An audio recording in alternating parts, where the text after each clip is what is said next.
Hello everyone, welcome to this video, and in this video I'm going to show you how you can unhide Facebook posts from your timeline. So if you accidentally hided some posts from your timeline and you want to unhide them again, then here's how to do this. It's actually quite easy, so let's just immediately jump into the tutorial.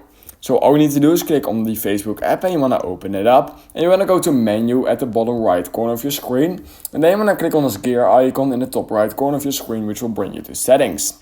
Then right here, all you need to do is scroll down until you find activity, and you want to click on activity log, just like this.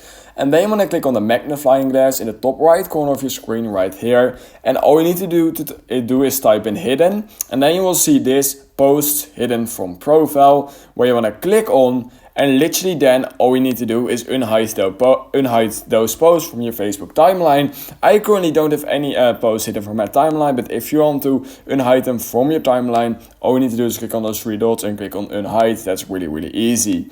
So if you learned something from this video, I would highly appreciate it if you could like this video and subscribe to my channel. And I hope I will see you in my next YouTube tutorial video.